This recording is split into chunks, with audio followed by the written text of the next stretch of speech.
Hello everyone, welcome back to my channel. আজকে আমি আপনাদের বানিয়ে দেখাচ্ছি ভুনা খিচুড়ি। বৃষ্টির দিনে খিচুড়ি খাওয়ার আনন্দ সবাই উপভোগ করে থাকে, আর তাই তো বৃষ্টির ঝুমঝুম শব্দে কানে আসলে খিচুড়ির স্বাদ মনে পড়ে যায় অনেকেরই। তাহলে আর দেরি কেন, চলুন জেনে নেওয়া যাক ভুনা খিচুড়ির রেসিপি। খিচুড়ি রান্নার জন্য এখানে আমি 2 কাপ পোলাও চাল আর 1 কাপ মুগ ডাল নিয়েছি। মুগ ডালটাকে ভেজে নিতে হবে।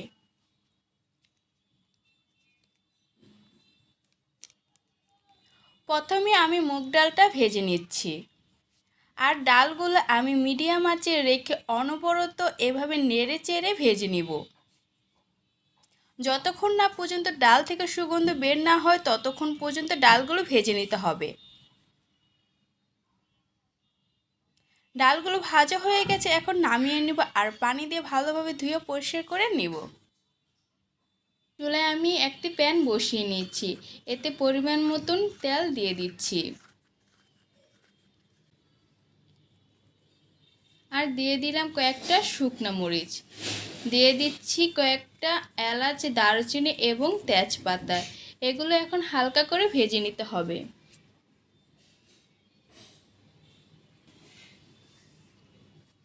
ভেজে নেওয়ার পর এখন দিয়ে দিচ্ছি হাফ কাপের মতন পেঁয়াজ কুচি, আর দিয়ে দিচ্ছি হাফ চা চামচ আদা বাটা, দিয়ে দিচ্ছি হাফ চা চামচ রসুন বাটা। এখন সব কিছু 1 থেকে 2 মিনিটের মতন ভেজে নিতে হবে। 2 মিনিটের মতন ভেজে নিয়েছি, এখন দিয়ে দিচ্ছি 1 টেবিল চামচ হলুদ গুঁড়ো। একটু ভালোভাবে নেড়েচেড়ে নিচ্ছি, আর দিয়ে দিচ্ছি কিছু পানি, যাতে করে মশলাটা না পুড়ে যায়।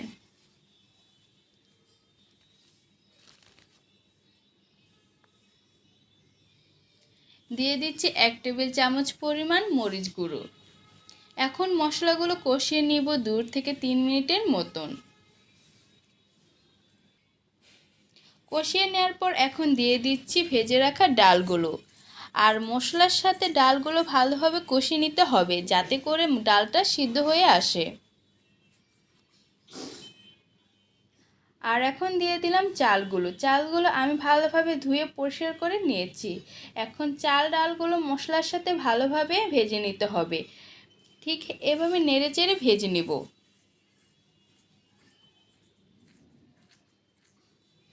দিয়ে দিলাম কয়েকটা কাঁচামরিচ।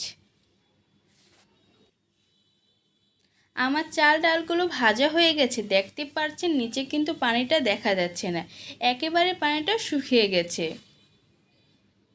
এখন আমি দিয়ে দিচ্ছি পানি। এখানে আমি 6 কাপ গরম পানি দিয়েছি, কারণ আমি চাল আর ডাল মিলিয়ে 3 কাপ নিয়েছিলাম, তাই যতটুকু চাল ডাল নিয়েছিলাম তার ডবল পানি নিয়েছি। এখন আমি ভালোভাবে একটু নেড়েচেড়ে নেব। দিয়ে দিলাম পরিমাণ মতো লবণ।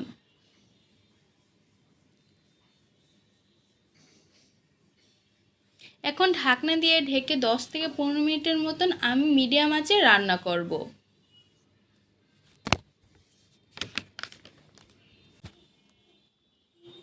মাঝখানে আমি ঢাকনা খুলে একটু নেড়েচেড়ে দিয়েছি,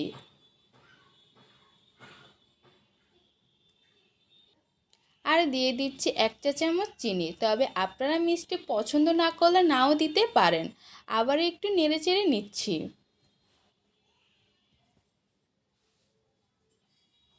প্রায় 15 মিনিট পর আমি ঢাকনাটা খুলে নিয়েছি, পানিটা কিন্তু একেবারে শুকিয়ে গেছে।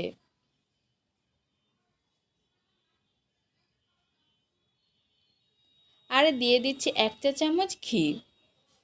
আবার একটু হালকা করে একটু নেড়েচেড়ে নেব। নেড়েচেড়ে নেওয়ার পর আমি 5 মিনিটের জন্য ঢাকনা দিয়ে ঢেকে রাখবো মিডিয়াম আঁচে।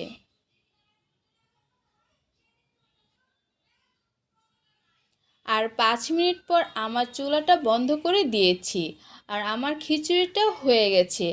এখন আমি পরিবেশন করে নেব। তো হয়ে গেল মজাদার ভুনা খিচুড়ি। আপনারাও চাইলে বাসায় ট্রাই করতে পারেন। আশা করি আমার আজকের রেসিপি আপনাদের কাছে ভালো লেগেছে। ভালো লাগলে ভিডিওতে একটা লাইক দিবেন এবং চ্যানেলটি সাবস্ক্রাইব করে পাশে থাকবেন।